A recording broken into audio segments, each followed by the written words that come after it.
de volta com o nosso Mais Saudável. Hoje o nosso tema é o transtorno de ansiedade. São vários transtornos, né? E a gente vai falar e vai dar ênfase para esses que estão aqui atrás da gente.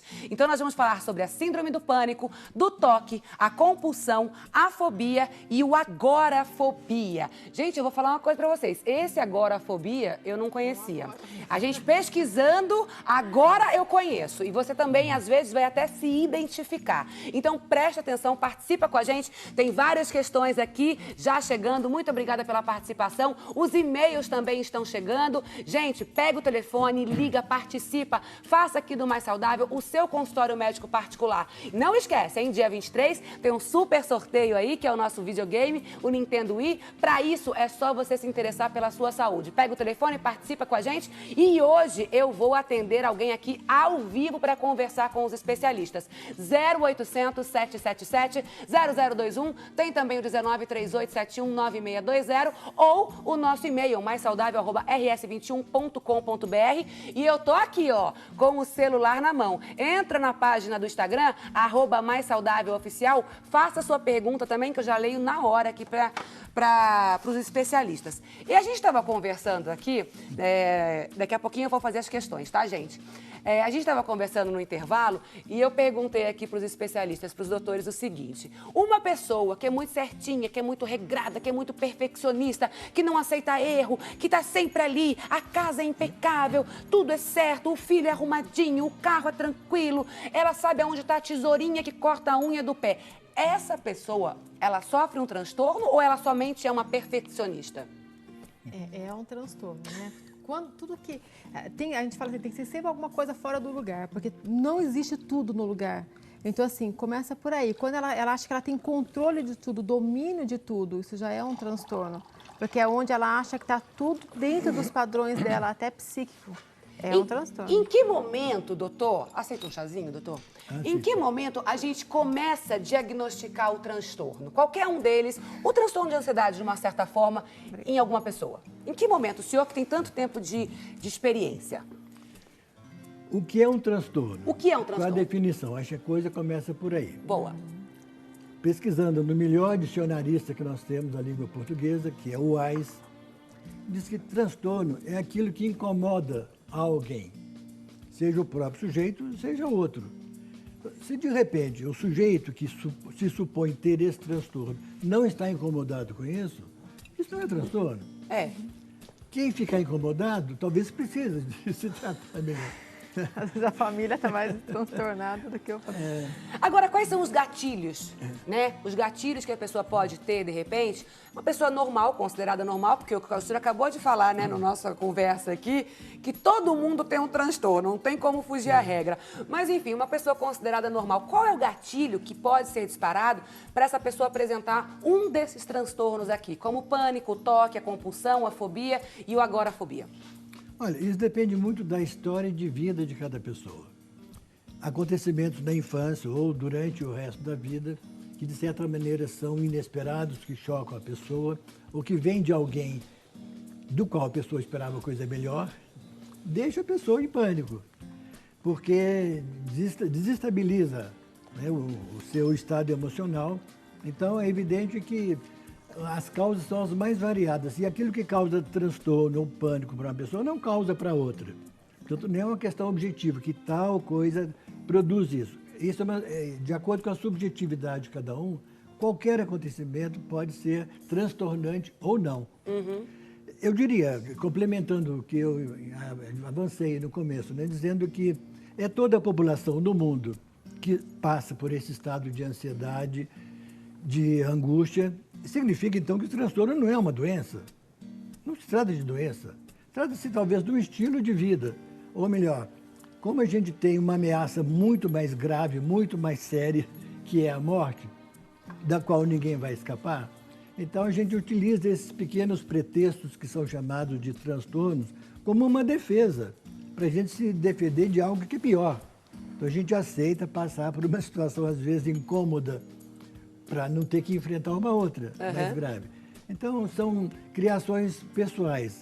Depende do imaginário de cada um, depende da fantasia de cada um, encontrar uma forma que, para ele, vai significar um alívio de uma angústia maior.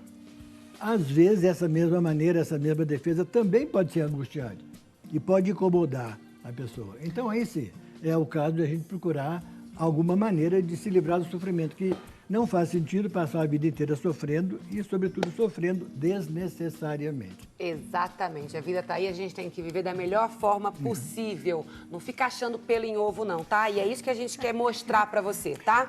Tem uma pergunta aqui da Ana Rosa Silva. Ana, um beijo, querida. Muito obrigada pela sua participação, viu? Ó, uma ótima sexta-feira. E faz aquilo. Isso eu acho muito legal também, a gente reaprender a todo momento. Então, assim, algo que quando eu abri o programa, eu falei, gente, todo final de semana faz a mesma coisa? Inova, faz diferente, tenta, né? Muda um pouco a rotina, sai da rotina, porque senão a vida fica muito chata, muito pesada, né? A Ana, ela pergunta aqui o seguinte, ela é de São Paulo e ela quer saber se a ansiedade pode provocar outros sintomas no nosso corpo. Por quê? Ela sente muita tontura, dores na barriga, queimação no estômago. Tudo isso tem a ver com a ansiedade? Sim, a ansiedade, na verdade, ela é um conjunto, é um quadro de sintomas, né? Então, assim, desde formigamento, desde palpitações, até dores no estômago, então, porque assim, é um conjunto. O que é uma ansiedade, um sintoma, né, de ansiedade?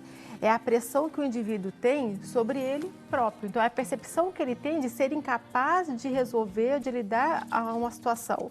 Então, ela faz diversos sintomas. Ela pode até puxar, às vezes, tem o pequeno tique, que é chamado, até náuseas e dores no estômago e assim por diante.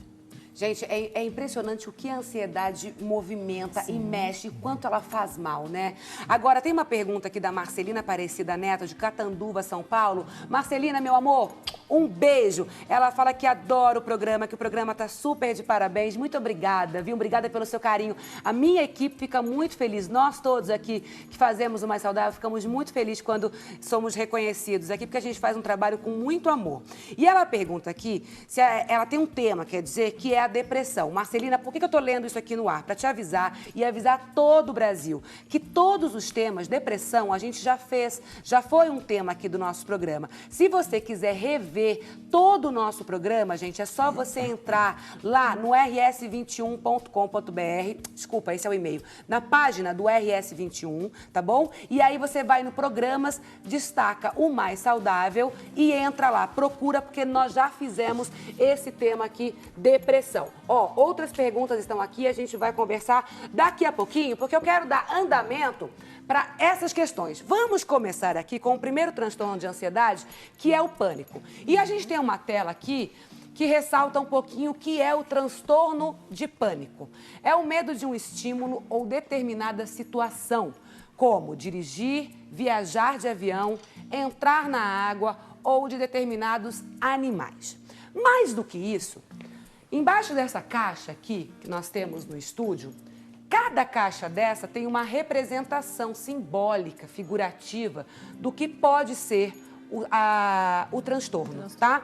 Então, eu vou abrir essa caixa do pânico, e a gente tem aqui uma menininha dentro de um vidro. A situação, quando nós estávamos na reunião, foi o seguinte: a pessoa que sofre da síndrome do pânico, ela está extremamente presa no seu próprio mundo, né? E tudo isso, qualquer estímulo que lhe é despertado, já causa um grande problema.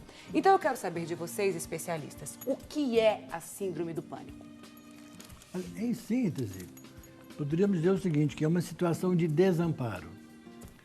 Nós somos seres, repetindo, mortais, e por isso mesmo nós somos sujeitos às falhas, a grande falha que é a morte. Então, diante desse desamparo que a gente sente que está perdido, ela está presa ali dentro de uma bolha, não tem melhor situação do que sentir pânico aí dentro. Então, nós precisamos de buscar, da parte dos outros, das outras pessoas, da família, dos amigos, enfim, de qualquer outra entidade ou instituição, precisamos buscar uma ajuda, um apoio. E quando a pessoa sente que esse apoio não vem, ela entra em pânico. Por exemplo, ali naquele quadro que foi mostrado, faz-se referência a viajar de avião, dirigir carga. É muito comum o pânico surgir quando a pessoa está viajando, mas não é quando ela sai para a viagem, nem quando ela chega no seu destino, é no meio da viagem. Quando chega no meio da viagem, a pessoa estagna. Por quê? Porque ela está tão distante da origem quanto do destino. Que origem é essa? Bom, certamente ela saiu da casa da família, saiu da casa da mãe, ou vai para a casa da mãe. Então, no meio do caminho é quando a mãe está mais distante, seja de um lado, seja do outro. E aí se desencadeia o pânico. No fundo, então, o que nós desejamos quando criamos essa síndrome do pânico, quando nos sentimos desamparados, é porque está faltando aquele objeto primordial, aquele objeto de amor primeiro de todos nós, que é a mãe. Então, a distância da mãe, a ausência da mãe, nos causa pânico. Doutor, mas eu tive amigos pessoais muito próximos que tiveram a síndrome do pânico e sofreram muito, assim. O sintoma de sudorese, de nervoso, de achar que vai morrer, de faltar o ar, de ter problema realmente de sair de casa. Então, não é algo, para quem tem, não é algo banal, é algo muito sofrido, certo? Porque assim, é visto pelos outros, porque é entendido que é uma incapacidade. Eu não sou capaz de enfrentar uma barata, de dirigir, de andar de avião, eu não sou capaz. O que acontece? E algumas pessoas ficam até, rotulam como, isso é frescura, isso vai passar, mas não é muito forte, domina. A pessoa, ela se sente realmente incapaz. E ela precisa de amparo mesmo, naquele momento de uma pessoa ou de algo, assim, às vezes até sentar, ela precisa de um amparo para se sentir naquele momento segura. A gente tem uma pessoa que vai conversar com a gente ao vivo agora, que já sofreu a síndrome do pânico. Alô, muito boa tarde, Juliana, seja muito bem-vindo aqui, bem-vinda aqui no nosso Mais Saudável. Como que você tá, Ju? Tudo bem? Alô, Juliana? Alô, Juliana? Quem é que segura, Cláudia? Bom, assim que a Juliana estiver na linha novamente, vocês colocam ela aqui pra gente, tá bom? Quando você falou algo muito pertinente, e eu escutei isso demais, assim, de pessoas que sofreram a síndrome do pânico. O que mais me irrita é quando eu falo que eu tenho essa doença, quando eu tenho esse problema, e as pessoas falam, não, isso é coisa da sua cabeça, vai passar. A pessoa que está sofrendo com esse transtorno fica ainda pior. Sim, porque ela não tem controle daquilo, não é algo que ela pense em outra coisa que passa, não tem como pensar em outra coisa. Na verdade, naquele momento, o pensamento dela está totalmente direcionado àquela incapacidade.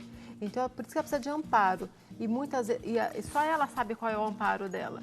Então, seja uma pessoa ou seja alguém, mas temos que ter muita paciência. Todo mundo, famílias, amigos, nesse momento, é entender o outro. É o melhor remédio, naquele momento, a melhor terapia. É entender, compreenda que o que ele está passando é algo significativo. Quanto tempo leva o tratamento de uma síndrome do pânico? Não tem como prever. Não porque tem. Depende de indivíduo.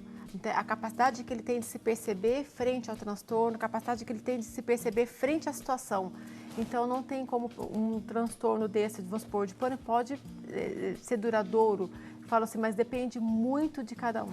Depois vocês vão me responder se o tratamento também é medicamentoso e a gente ainda vai falar do toque, da compulsão, da fobia, do agorafobia. Mas tudo isso depois do nosso intervalo. A gente conta sempre com a sua participação. Vem com a gente, pega o telefone. Hoje nós estamos falando aqui no nosso Mais Saudável sobre os transtornos de ansiedade. Se você sofre com eles, então liga, participa, vem com a gente. Pega o telefone, espanta a preguiça, 0800 777 0021.